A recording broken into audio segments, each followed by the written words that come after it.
ada di depan untuk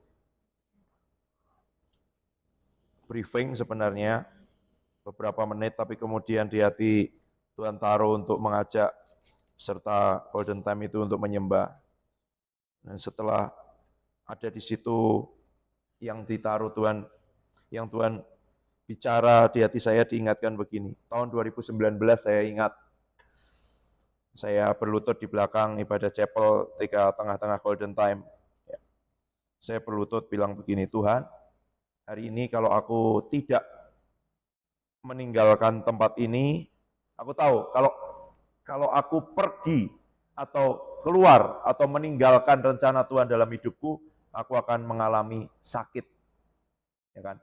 Sakit kenapa? Karena seperti Tuhan bicara ke Rasul Paulus, Paulus, kamu sampai berapa lama kamu mau menendang ke bahasa Indonesianya, saya nggak tahu terjemahan baru ya, terjemahan baru 2.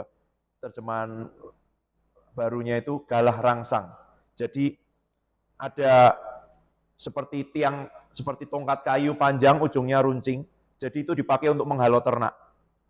Jadi kalau ternaknya mau lari ke sini, ke arah yang bukan semestinya, dia dikasih tongkat itu, kayu, ujungnya runcing. Jadi waktu dia kena itu apa yang terjadi? Sakit kan? Karena sakit itu, dia masih coba lagi nggak? Masih sakit lagi. Masih sakit lagi. Terus apa? Akhirnya dia tahu bahwa itu arah yang salah.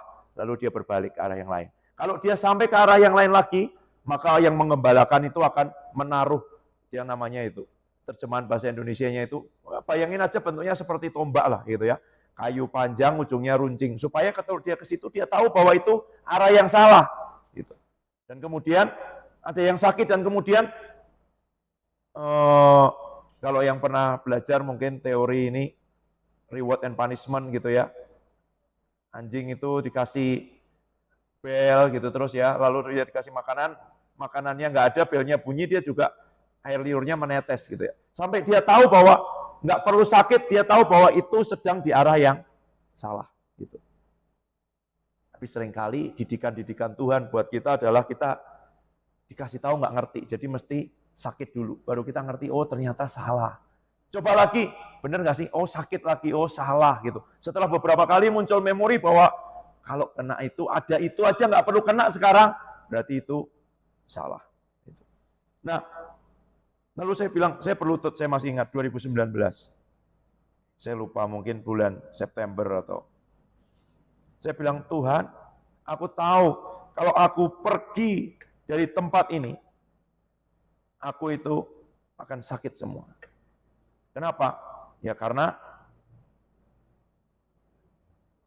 kamu sedang berpasangan dengan seseorang yang jauh lebih kuat dari kamu. Dan kamu sedang menarik dia dengan kekuatanmu sendiri. Ya kan? Gitu. Ya kita akan sakit semua. Gitu. Tapi waktu itu saya bilang begini, Tuhan saya bersyukur ya. Karena hari ini Engkau membawaku, aku tidak pergi dari tempat ini bukan karena aku takut sakit. Tapi karena aku takut menyakiti Engkau. Ya kan? Waktu kita tarik orang itu. Ya kan? Meskipun dia lebih kuat dari kita, tapi sebenarnya kita menyakiti dia, kan? Menyakiti. Level-level yang lumayan buat orang Kristen adalah dia ngerti kalau dia meninggalkan kehendak Tuhan dalam hidupnya, itu akan menyakiti hidupnya. Tapi yang lebih jarang adalah orang yang berpikir bahwa kalau aku melakukan ini, aku sedang menyakiti Tuhan. Tidak apa-apa, karena yang lain tidak peduli. Pokoknya dia pergi, dia gerak, dia lakukan apapun, meronta-ronta. Dan dia sakit semua. Nanti baru sadar, waduh ternyata sakit ya, luka ya, ternyata gini ya. Gitu. Tapi kesadarannya sejauh itu.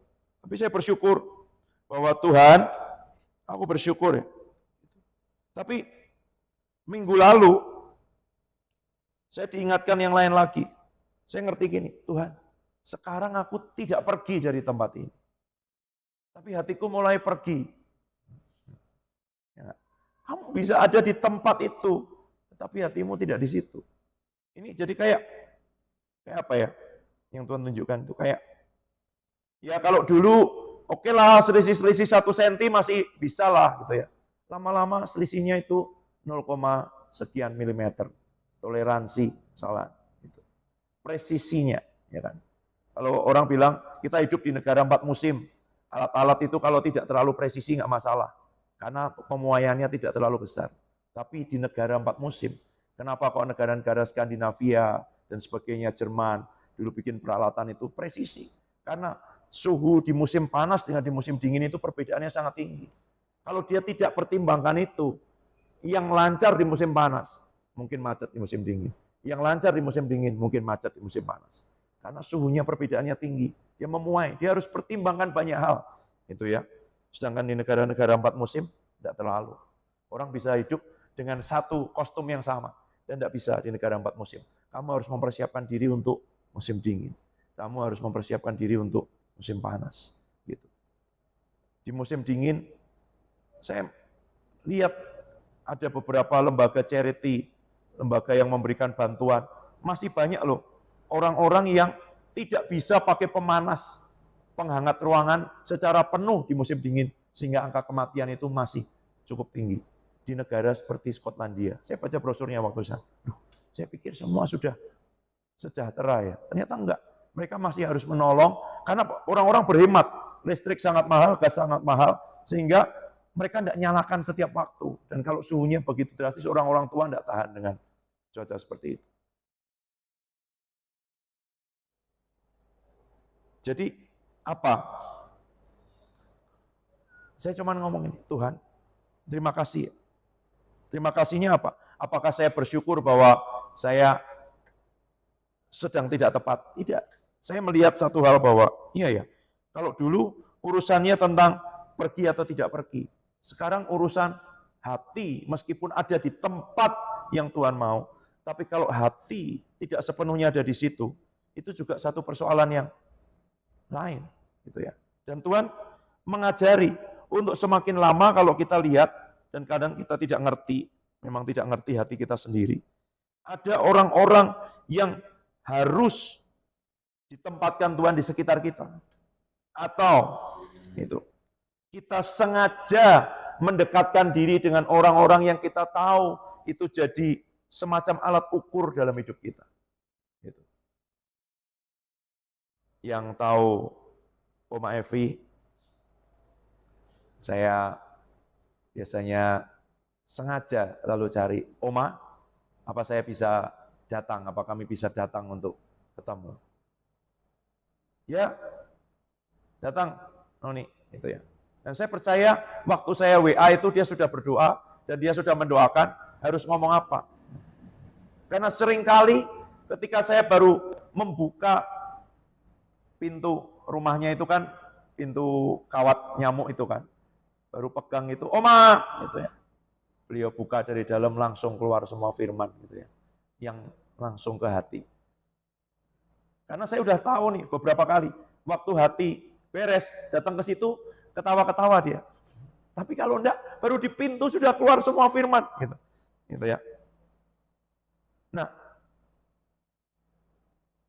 timbangan itu, kalau kalian ke pom bensin, itu kan ada ya standar, oh sudah di tera ini, sudah dicek, timbangan di pasar juga sudah dikasih tanda bahwa dia memang 1 kilo ya 1 kilo, bukan 0,9, bukan 1,1, bukan 0,99. 1 kilo adalah 1 kilo. Kapan terakhir kita ngecek hati dan menghadapkan hati kepada Tuhan dan bilang, Tuhan, ini pas enggak? Tepat enggak? Melenceng enggak dengan kehendak Tuhan dalam hidupku, dengan rencana Tuhan dalam hidupku. Mari kita baca Matius 3, 13 sampai 17. Saya akan baca dari terjemahan baru 2.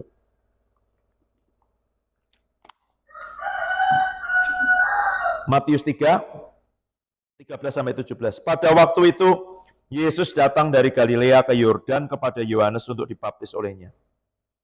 Namun Yohanes mencoba mencegah dia, katanya, akulah yang perlu dibaptis olehmu, tetapi engkau yang datang kepadaku. Jawab Yesus kepadanya, biarlah hal itu terjadi sekarang, karena demikianlah sepatutnya kita menggenapkan seluruh kehendak Allah. Yohanes pun menurutinya.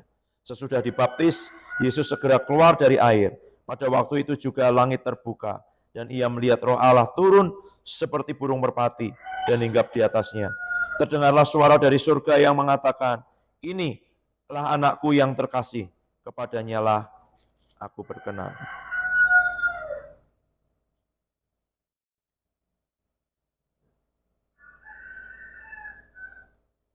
Baik Tuhan Yesus maupun Yohanes mengalami pergumulan.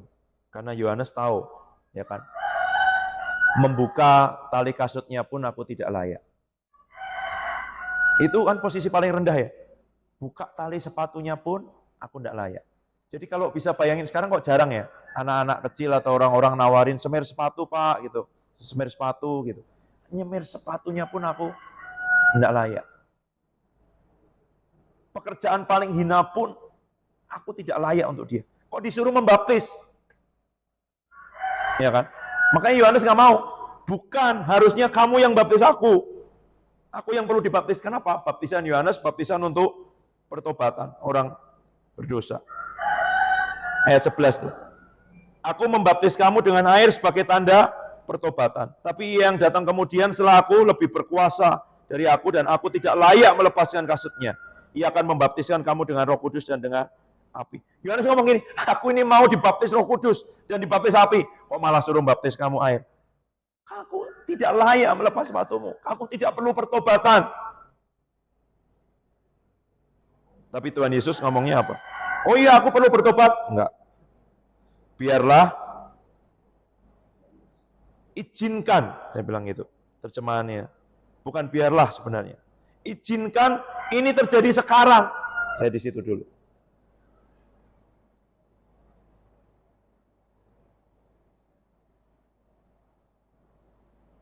Biarlah itu gini. Lepas hakmu. Supaya itu bisa terjadi sekarang. Lepas kebenaran dirimu sendiri. Supaya itu terjadi sekarang. Kalau kalian pakai pemikiran manusia, bukan Yohanes yang membaptis Tuhan Yesus. Tuhan Yesus yang membaptis Yohanes. Lepas konsep-konsepmu. Lepas semua yang kamu pikir sendiri. Ya. Kapan? Sekarang. Terjemahan, sepertinya terjemahan baru biasa enggak ada kata sekarang ya? Benar enggak? Enggak ada kan?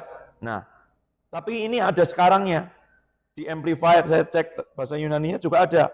Permit it just now. Kenapa? Ini bicara tentang ketepatan, present time, sekarang. Kamu harus bertindak sekarang. Karena Tuhan mau itu sekarang. Gitu loh. Bukan besok, bukan lusa, bukan minggu depan. Sekarang. Yang Tuhan mau sekarang, kamu harus lepas hakmu supaya yang Tuhan mau sekarang terjadi sekarang. Tidak ada penundaan. Sekarang. Lepaskan. Dia bilang apa? Let go. Release. Izinkan untuk pergi. Berangkat apa? Hakmu, pemikiranmu, idemu, gagasanmu, konsepmu. Semua yang kamu pikir bahwa, oh pelayanan harus kayak gini ya. Gitu ya. Oh menyembah harus kayak gini ya. Oh hidup harus kayak gini ya. Hidup harus kayak gini gimana? Pada umumnya. Oh ya. Ya saya sekolah, ya kan. Belajar, kuliah, lulus, dapat pekerjaan, menikah, punya anak. Ya itu hidup harus kayak gitu menurut orang. Gitu. Saya bangun, makan. Pada umumnya kan orang makan kan.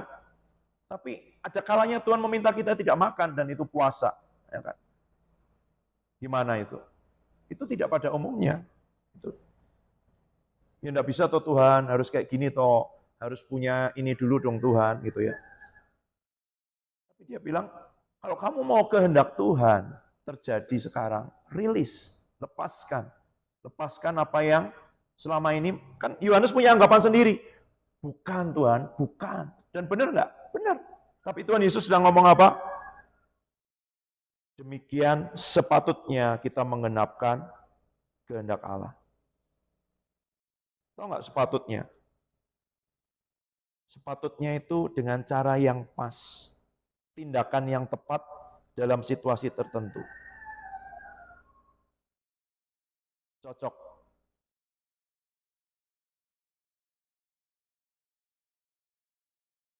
Jadi, kalau biar sekarang, supaya apa? Ini yang paling cocok. Gitu loh. Apakah baju batik cocok untuk berenang? Enggak kan?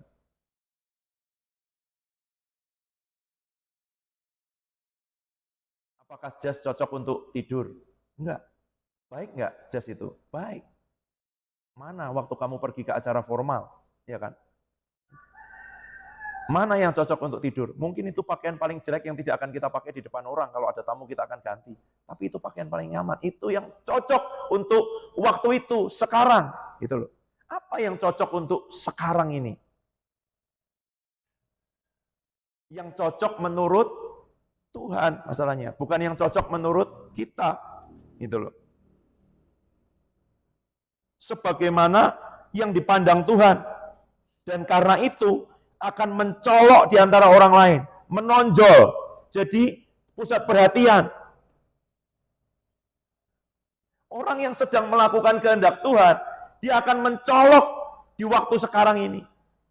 Karena nggak lazim, karena dia tidak ikuti apa yang, oh iya memang kayak gitu semua.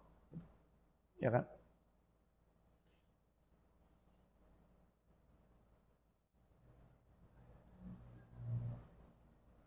Tadi Mami bilang, kok sekarang kenapa worship-nya anak-anak ini cuma 30 menit ya?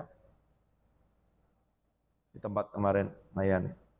Datang Kak Debbie bilang ini, Pi, soundnya bagus. Iya, dari 12 tahun yang lalu ya bagus kayak gini memang. Gitu. Dari 10 tahun yang lalu juga mungkin sekarang lebih bagus lagi dari dulu. Dan semua begitu. Cuman persoalannya begini, itu yang Tuhan mau atau bukan? Ya kan? Orang sedang mengikuti, tapi apa yang dia ikuti? Tren, ya kan? Apa? Trennya nyanyi bagus, nyanyi dengan sangat apa ya? Atur lah gitu ya. Salah enggak? Saya enggak bilang apakah mana lebih bagus, jas, baju renang, pakaian renang, sarung, daster, ya kan? Batik, baju tidur, mana lebih bagus? Di waktu apa kamu pakai itu, ya kan? Gitu. Nah, kalau kita ikutin kronos waktu manusia, yaitu ada urutannya pagi, siang, malam, ya kan? Bayi, anak-anak, remaja, pemuda, usia dewasa, dewasa lanjut, tua, dan seperti itu. Itu kronos urutannya, gitu loh.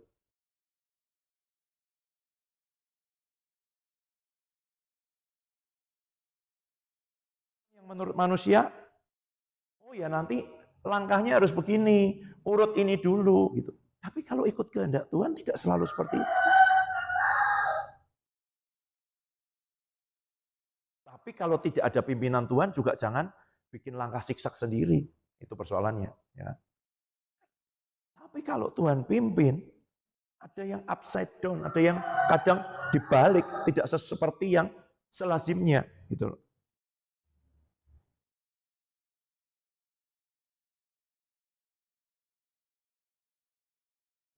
Sepatutnya, katanya.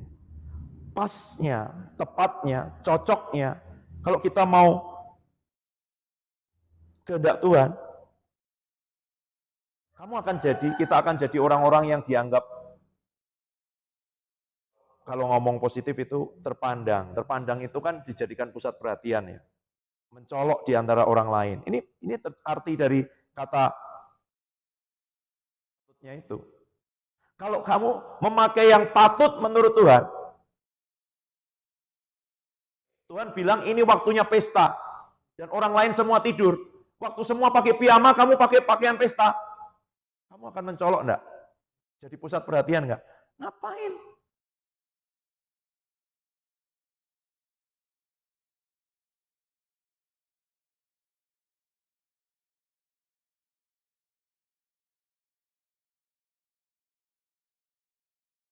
Saya enggak mengatakan tidak meromantisasi penderitaan, kesulitan gitu ya, bukan gitu ya. Karena dulu ada yang lebih bahagia kalau menyembah di dapur, di tempat-tempat sulit dibanding tempat enggak, bukan begitu.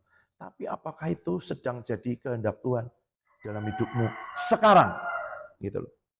Kalau Tuhan bilang sekarang di situ itu yang terbaik. Kalau Tuhan bilang ke sana dan kamu tetap di situ supaya itu lebih menderita, nggak tepat juga. Waktu dia bilang ganti nak sekarang pakai baju tidur, relax. Tuhan, nanti kalau ada tamu nih aku harus rapi terus dong gitu. Itu kan kamu tidak sekarang. Sekarangnya itu ikuti kehendaknya Tuhan. Coba perhatikan ini.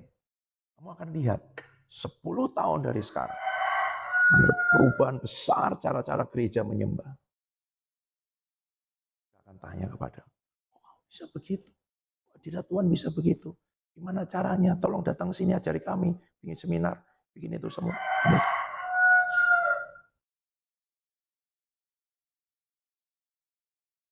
Tidak terjadi sekarang. Kalau kamu tidak ikuti kehendak Tuhan, kita akan coba tutup semua ruangan ini menjadi gelap, ya kan? Hapus sedikit, kasih itu buat yang ini mainnya rapi, kasih timer di belakang situ 30 menit ya, tolong. Itu. Tidak peduli ada Tuhan, tidak ada Tuhan, hadirat Tuhan, tidak peduli. Yang penting mainnya rapi. Ya. Itu. Nanti dievaluasi udah benar belum, false enggak, ini semua.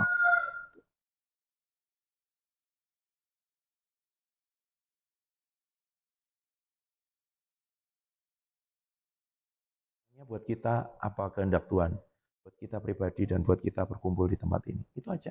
Gitu. Kita tidak mengurusi apa kehendak Tuhan di hidup orang lain ya. Gitu. Tapi di hidup kita, kalau kita di sini ngapain? Yang mau kita, ya kan? Pakai baju apa? Itu loh. Pakai baju pekerja, oke, jangan pakai baju pesta. Pakai baju pesta, jangan pakai baju tidur. Pakai jas, jangan pakai baju renang.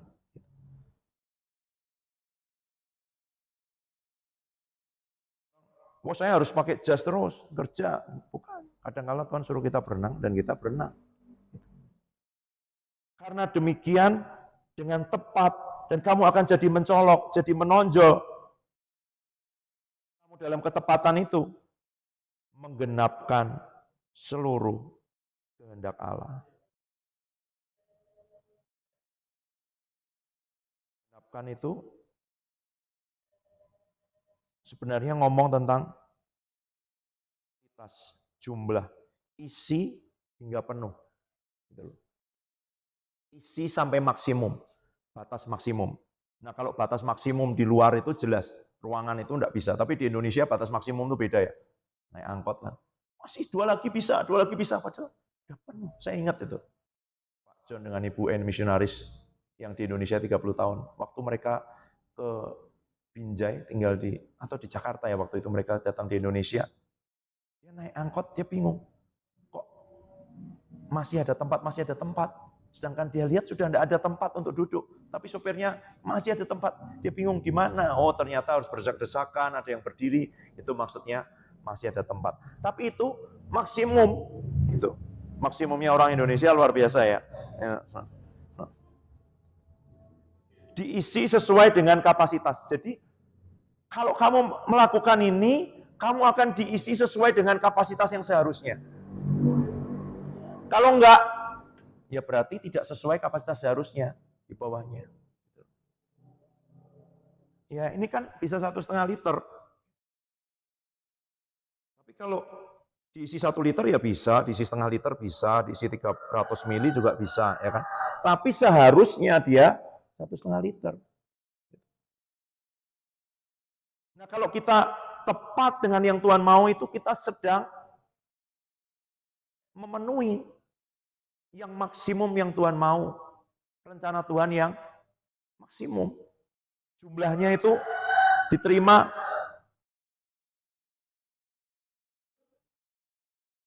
lengkap. Juga dengan pengertian ini. Yang ngomong tentang furnace. Furnace itu dapat rumah, Sudah jadi semua, ada jendela, ada tegel, ada genteng, pokoknya rumah ya. Tapi belum ada perabotnya. Lengkap enggak? Rumahnya lengkap, tapi belum penuh sebenarnya sama isi-isinya, ya kan?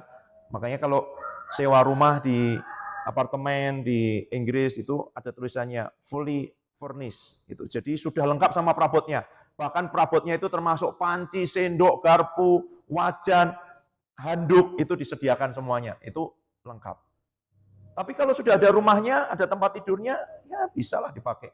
Tapi yang Tuhan pengen sebenarnya itu komplit. Itu loh. Jadi kalau ada yang tidak komplit karena nggak pas dengan yang Tuhan mau. Gitu. Tuhan mau sebenarnya apa? Bukan. Gitu. Hendaknya itu jadi sampai penuh secara kuantitas, secara jumlah. Lengkap, komplit, terpenuhi, dipenuhi, diperlengkapi. Gitu.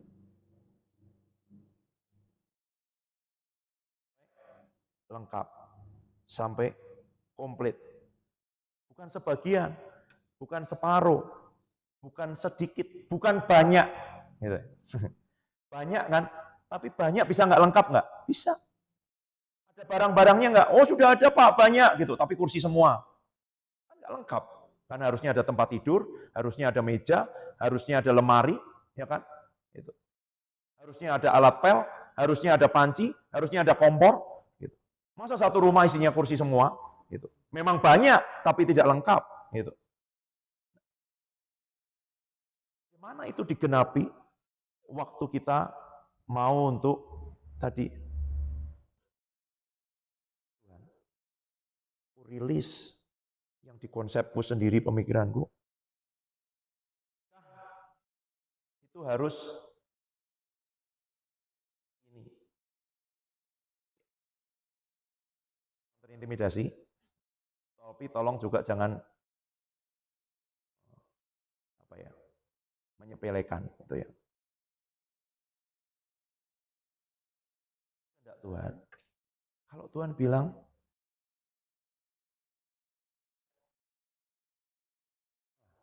tanya, tentu ya orangnya siapa, bagaimana caranya, semua itu. Pikir gini, oh aku kan belum punya rumah ya, aku belum punya Tuhan, belum punya tabungan, belum punya biaya. Kamu mau melihat itu atau kamu mau menggenapkan yang tepat kehendak Tuhan di hidupmu? Penuh. Urutannya semestinya akan begitu. Kata lalu udah usah buat persiapan, hidup sembarangan aja. Bukan. Sebenarnya Bu Vina itu yang minggu lalu saya, 2 minggu lalu, waktu pertama kali ketemu saya berdoa gini, Tuhan aku minta konfirmasi, karena beliau kan perencana keuangan ya. Perencana keuangan akan mengajari kita untuk uang yang kita terima, kita alokasikan untuk apa? Sekian persen untuk apa? Harus punya tabungan, harus punya uang untuk nanti untuk liburan, untuk apa? Semua ada alokasinya. Bagaimana investasi, bagaimana ya memang ada persembahan sekian persen gitu. Oke, saya dengar gitu. Sampai ke satu titik, saya bilang begini. Kalau Tuhan bilang tabur, semua yang saya bilang tadi prinsip tidak berlaku. Tabur semuanya. Bahkan semua yang tadinya sudah disimpan untuk ditabung, kalau dia bilang tabur, tabur. Menurut Tuhan. Ini terjadi kalau Tuhan tidak bicara khusus. Kita lakukan bagian kita membuat preparation, membuat pembagian-pembagian. Dan pembagiannya seperti Yusuf membagi. Tapi kalau kita ngomong, enggak bisa Tuhan, ini tabungan, ini liburan, ini investasi, inilah persembahan Tuhan. Ya kan? Kamu sedang hidup seperti konsep yang dimiliki Yohanes Pembaptis. Harus dirilis dulu.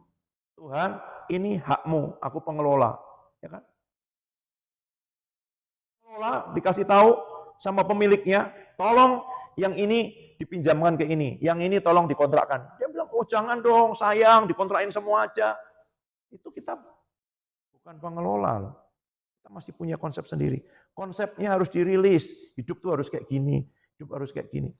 Saya kemarin ngomong dengan Mami, mobil setelah nganterin Kak Devi. Mungkin orang lain lihat kita sedih ya, kasihan gitu. Kalian kasihan apa enggak? Enggak lah ya. Saya merasa orang lain mungkin lihat kami kasihan. Debbie ya, tak ajak jalan-jalan ke gereja tempat kami pelayanan dulu. Dia bilang, Pi, kenapa ninggalin tempat ini? Nah itulah bodoh, aku bilang gitu.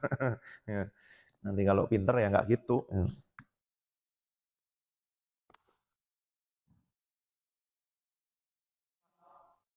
Mereka mikir ini dari gereja besar, di kota besar, 3.000, 4.000 anggota jemaat. Tinggal di mana sekarang kalau ketemu? Kopeng. Oke. Ya. Saya di hati ya, di roh, itu ngerasa begini. Bersyukur engkau membawa aku 12 sampai 2023. 11 tahun dalam perjalanan bersama dengan Tuhan. Mengalami banyak hal, pergi ke banyak tempat, ketemu banyak orang, dipertemukan dengan banyak orang. Gitu. Hatiku bersuka cita ya. Dan aku bisa merasa kasihan melihat orang-orang melakukan sesuatu yang terus begitu rutin.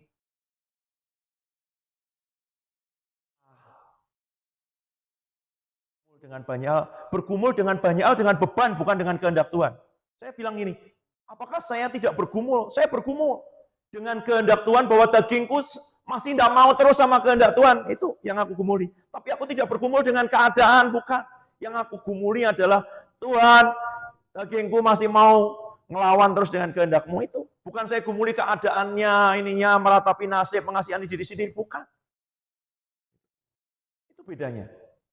Mungkin menurut mereka keadaan saya nggak lebih baik. Karena saya meninggalkan pelayanan yang memberikan jaminan semua. Itu.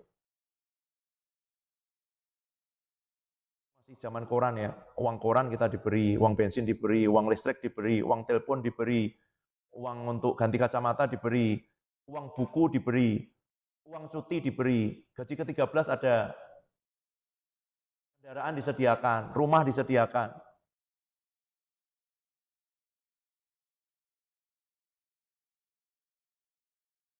Salah satu mahasiswa saya tanya gini, waktu saya resign dari tempat pelayanan yang lama, Pak, saya yakin Bapak pasti sudah tahu pasti apa kehendak Tuhan di hidup Bapak, visi itu. Kenapa? Karena Bapak ninggalin pelayanan di situ. Semua orang tuh, saya nanya, loh kok bisa gitu? Iya Pak, semua orang pengen pelayanan di situ.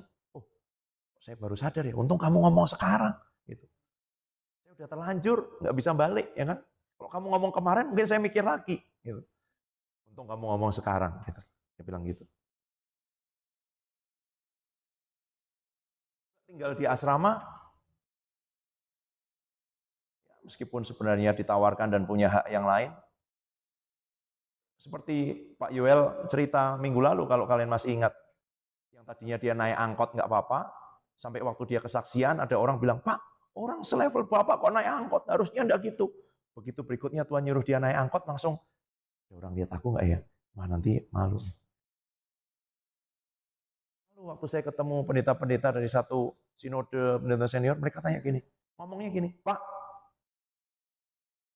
nominasi kami Pak, PhD tidak akan mau tinggal di asrama. Mikir, ngapain saya tinggal di asrama ya? Apa saya ada di denominasi yang salah gitu ya?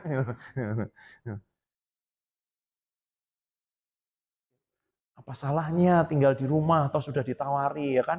Mau dibangunin di situ weekend aja. Udah sempat gini, udahlah biarlah, biar dibangunlah di situ weekend aja. Hari lain mungkin biar dijaga sama siapa gantian gitu ya. Weekend di situ. Itu yang sekarang ini Tuhan mau. Tapi orang akan ngomong itu nggak lazim gitu loh, ya kan? Lazim dong, ya kan? Lazimnya apa? Ya mengikuti yang menurut manusia urutannya harusnya gitu. Masa kamu udah selesai S2 malah pelayanannya ke pedalaman, buat apa gelarmu? Nanti kan ditanya itu Kak Oce dan Kak Oscar. Ya. Kamu bilang, untung papi saya S3 aja juga situ gitu ya. Itu lebih mudah. Dan saya lebih mudah karena saya dengar ada orang yang punya 2 gelar master dari Amerika tahun 76 pulang ke Indonesia dan melayani di kampung-kampung di Kota Semarang dan di desa di Sampetan. Bahwa kamu selesai S2, kamu harus pelayanan di desa, di kampung. Bukan. Tapi bahwa kalau itu kehendak Tuhan buat hidupmu sekarang, orang nggak akan ngerti.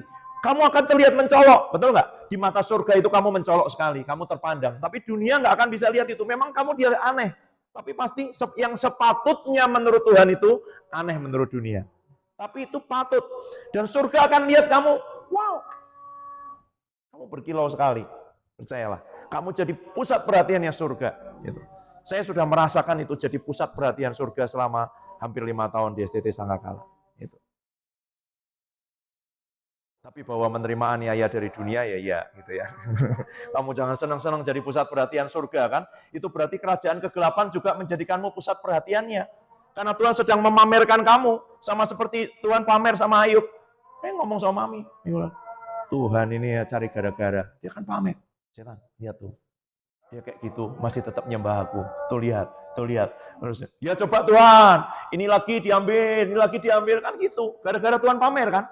Dan kamu sedang jadi pusat perhatiannya Tuhan. Dan dia sedang memamerkan kamu. Dan itu.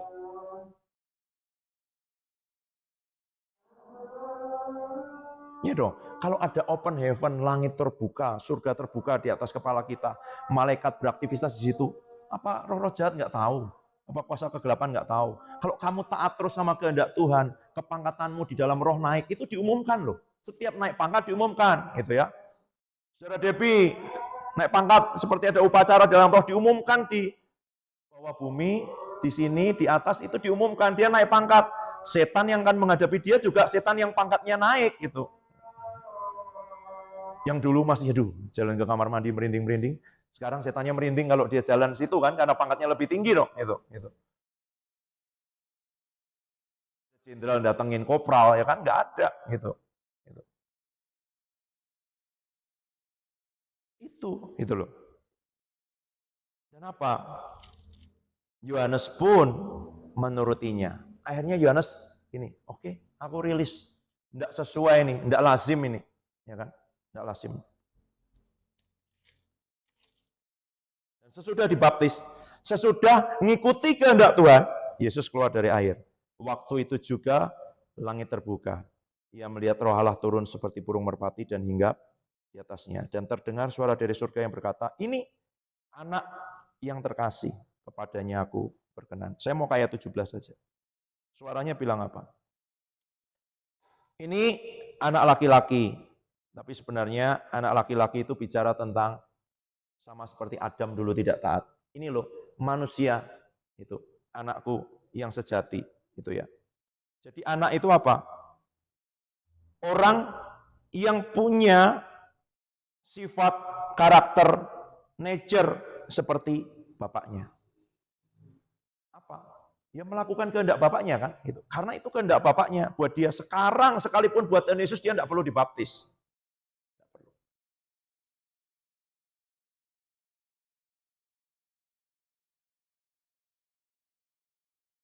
Bersyukur saya ketemu orang-orang yang tahu kehendak Tuhan. Waktu saya cerita sama Pak Yoel minggu lalu, Pak, Tuhan itu kan gitu ya. Coba dulu saya disuruh kuliah konseling, disuruh begitu sehingga waktu saya dikirim ke Sangkakala, saya ngerti bagaimana menghadapi anak konseling itu. Langsung dia ketawa. Oh, iya toh Pak Roni, kalau Pak Roni tahu itu semua, Pak Roni tidak bergantung sama Tuhan. Gitu. Tapi kalau orang pakai pemikiran sendiri, benar Pak. Buat apa Bapak begitu? Harusnya kan Bapak lanjutkan aja riset, bukan di situ. Atau iya ya, Bapak perlu belajar ini. Bukan, tapi orang yang ngerti kehendak Tuhan, kadang Tuhan tidak pakai sesuai urutannya begitu. Gitu. Dan menurut dunia tidak pas. Gitu. Menurut dunia tidak pas. Gitu. Tapi dia, Tuhan sedang bilang apa? Nah, ini anakku nih. Karena ngerti, mirip, tepat dengan apa yang bapaknya mau, apa yang bapaknya senang. Dan kalau jadi anak apa? Berhak dapat warisan. Kamu sesuai dengan tujuan Bapa. Ini anak yang kepadanya aku berkenan. Nah sekali lagi, berkenan itu mencerminkan perspektif sudut pandang pribadi dari orang yang membuat keputusan subjektif. Bisa bayangin nggak? Jadi sudut pandang pribadi dari orang yang membuat keputusan secara subjektif. Jadi menunjukkan apa yang mereka hargai atau tidak. Memang subjektif sekali kan selera itu, ya kan? Tidak ada selera yang salah kan? Itu. Bahwa dia mau pakai baju batik, bawahnya dia mau pakai celana kotak-kotak, ya itu kalau dia selera, memang orang lain nggak pas, gitu ya. Tapi kalau dia senang itu dan dia yakin bahwa itu, gitu ya, meskipun orang lain bisa ngasih tahu gitu, harus cek itu ke KOC lihat kak pantas nggak nih kak, oh enggak gitu ya, gitu. Tapi kalau itu selera, masalahnya ini selera bapak, gitu loh. Apa yang saya lihat. Jadi memang perspektif, sudut pandang, penilaian, judgement itu pribadi dari orang itu yang membuat keputusan subjektif. Benar-benar, saya ingat Pak Adi pernah ngomong ini, sebenarnya ya, tapi jangan ngomong-ngomong. Menurut saya, sistem pemerintahan paling baik itu diktator. Kenapa diktator? Karena di surga juga cuman Bapak yang membuat keputusan. Masalahnya keputusan dan selera Bapak itu yang terbaik ya kan, gitu. Keputusan kita belum tentu itu. Bapak apa enggak diktator gitu, tapi diktator yang baik itu kan dia mau semua sesuai kehendaknya kan, gitu. Dan kehendaknya yang terbaik gitu loh. Gitu.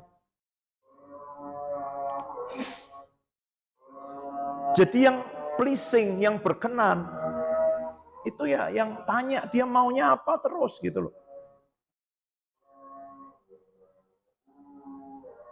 Nyembah itu jadi apa? Latihan untuk terus tanya engkau senang apa, kepengen apa, berdoa. Hidup sehari-hari mulai dari pagi sampai malam itu jadi latihan untuk tanya terus engkau mau apa Tuhan, engkau kepengen apa. Ya kan? Pakai baju apa? Pakai baju apa Tuhan hari ini itu ya. Pakai baju apa? Engkau kepengen apa? Engkau kepengen aku ketemu siapa? Engkau kepengen aku ngomong apa? Engkau kepengen aku nyanyi apa? Tuhan kok kepengen apa? Terus, itu karena ada hati yang mau terus, ya ini subjektif, gitu loh. Memang subjektif, subjektifnya Bapak. Bapak bilang gini, nah ini pas seperti yang aku mau. Kamu benar-benar anak, karena kamu ngerti apa yang Bapakmu mau. Kamu ngerti apa yang Bapakmu mau. Gitu aja.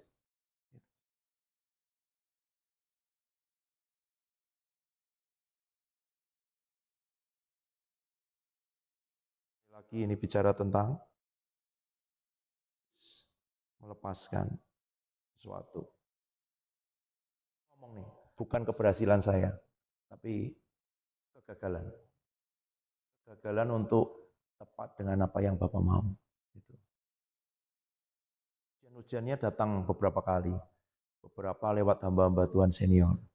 Waktu itu datang lewat begini, kalau kalian masih ingat, satu orang pertama kali bilang begini, Pak Roni, ya, Bapak itu diberi Tuhan 5. Ya. Kalau Bapak tinggal di situ saja, itu Bapak menyia-nyiakan talenta yang Tuhan beri. Kamu cuma pakai 1 dari 5 yang kamu punya. Oh iya. Jadi kamu harus gini. Terima kasih untuk ini. Kamu kalau ragu-ragu dengan ini semua, gitu ya. Pelayanan sini aja, bikin begini, gitu ya. Yang kapasitas seperti ini. Lebih besar lebih ini. Yang lain lagi hamba Tuhan senior, sangat saya hormati. Di pedalaman puluhan tahun. Bilang, Pak Roni, ya harusnya kamu enggak di situ. Enggak hanya melakukan itu, kamu harus bergerak begini semua. Ditanya dengan pertanyaan khas, biasa diajukan penginjil. Kalau tahun depan Tuhan datang, apa pertanggungjawabanmu kalau kamu tetap tinggal di situ? Saya yakin nih, rekan senior saya juga akan mengkonfirmasi kalau dia dengar ini. Oh, kamu seharusnya tidak di situ. Apakah mereka salah? Tidak. Saya pulang dari situ, saya langsung, karena saya dia ngomong gini, Pak, kok Bapak dengar pesan Tuhan lewat orang lain, kenapa tidak dengar sendiri? Yang menyampaikan pesan Tuhan itu sudah banyak. Saya pulang, saya Tuhan, hamba-Mu bilang begini, yang Kau mau sebenarnya. Gitu ya. Yang seperti itu dihadapkan ke Tuhan. Ada orang-orang yang memang kita tahu punya kepekaan, punya pengabdian dengan Tuhan, dan pasti tidak sembarangan. Apa itu? Seringkali itu adalah ujian buat hati kita. Ya kan? Ujian. Dan ujian kalau diberikan lewat orang yang ngomong sembarangan, mungkin kita nganggap itu angin lalu.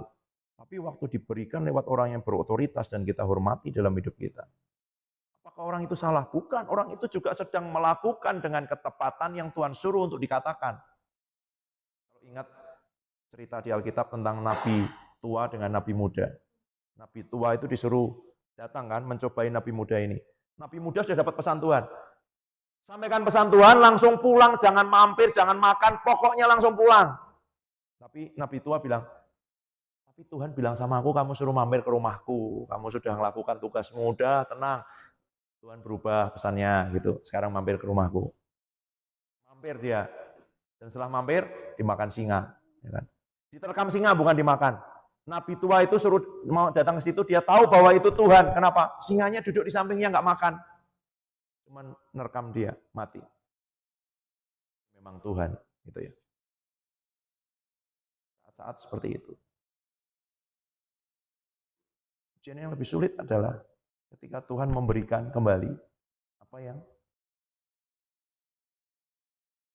tidak diinginkan, tidak dibayangkan. Gitu. Tuhan bilang salah 3. Gitu. Pertama saya bergumul, betul enggak salah 3? Betul enggak Tuhan ini? Karena waktu Kak Devi bilang dia bikin grupnya namanya Ekos, saya mau letakkan ke Tuhan, sudah mau minta nama yang baru, visi yang baru, dia malah pakai nama itu. Gitu ya.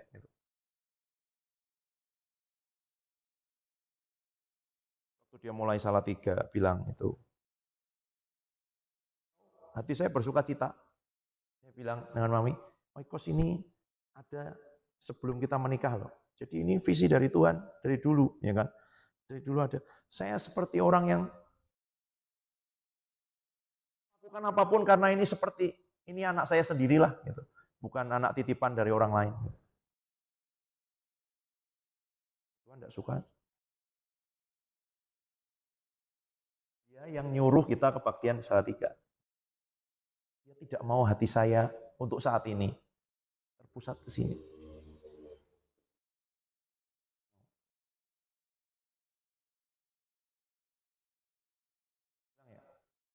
Saya mau pokoknya komit terus minimal sebulan 3 kali dengan itu.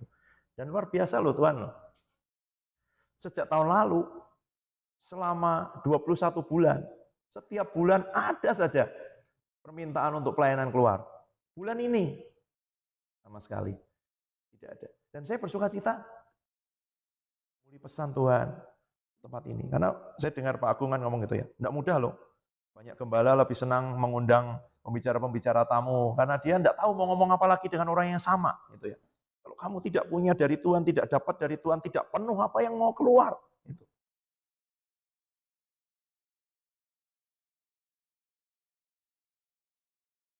Itu di hal yang kecil. Dia ngomong begini, waktu kami doa keliling, dia ngomong di hati saya, hatimu jangan seperti Hizkia. Nah, saya tahu. Hizkia tahu ya, cerita Hizkia. Orang-orang dari Babel datang, utusan Nebukadnezar, diajak lihat seluruh isi istananya, terus Nabi datang. Kamu kompromi dengan mereka, menunjukkan itu semua, nanti semua ini akan dijarah, akan diambil. Tapi tidak semasa kamu hidup. Terus dia cuma ngomong gini, ya enggak apa-apa, bukan terjadi di zamanku. Nah itu, dulu seperti itu juga. Kemarin lihat ya, Kak Devi, gedung yang di seberang gereja itu yang sekian lantai itu. Saya mau resign, gereja baru mulai persiapan ibadah keempat dan membangun gedung itu. Tapi di hati saya bilang gini, bukan peperangan saya ini. Bukan peperangan saya. Dulu kemarin kita ibadah 3 kali aja udah setengah mati gitu ya. Kita harus hadir terus loh. Ini ibadah keempat lagi, terus bangun gereja, bangun gedung baru 9 lantai atau 11 lantai itu. Bukan peperangan saya. Gitu. Saya bersyukurlah, saya bertobat setelah itu. Tuhan bilang, kamu nggak boleh ngomong gitu. Lakukan apa yang jadi bagian itu. Akhirnya menabur.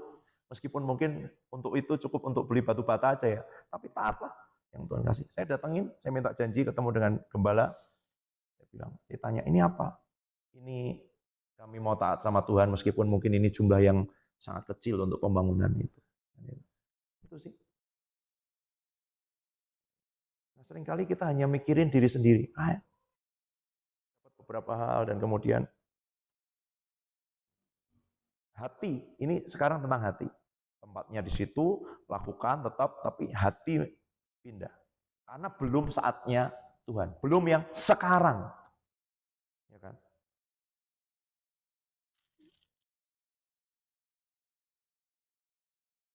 Hal itu terjadi sekarang.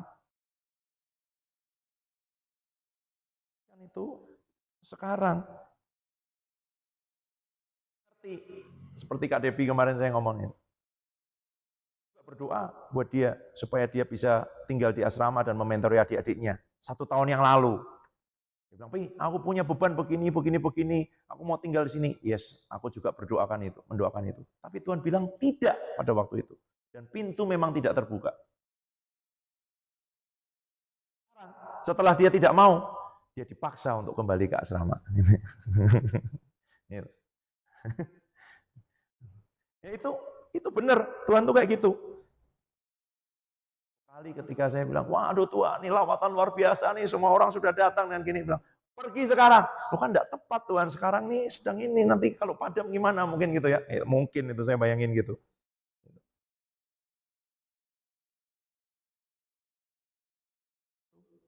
Menggenapkan kehendak Allah, supaya maksimum, penuh, komplit, lengkap, fully furnished dalam hidup kita seperti yang Tuhan mau. Kalau kita mau melakukan yang sepatutnya, bukan menurut ukuran manusia, bukan menurut sudut pandang manusia, tapi menurut sudut pandang surga. Kalau surga lihat kamu sedang patut pakai baju pesta, peduli amatlah orang lain pakai baju tidur, ya kan? Karena semua orang sedang hidup seperti biasanya ketika Tuhan Yesus datang kedua kali. Semua orang sedang hidup seperti biasanya ketika air bah datang. Tapi Nuh tidak hidup seperti biasanya. Dia siapkan bahtera itu ratusan tahun. Sedang pergi keluar ketika semua orang sedang hidup seperti biasanya di Sodom dan Gomora. Dan itu sebabnya mereka mengalami yang terjadi air bah dengan hujan api. Dan nanti orang-orang akan business as usual waktu Tuhan Yesus datang.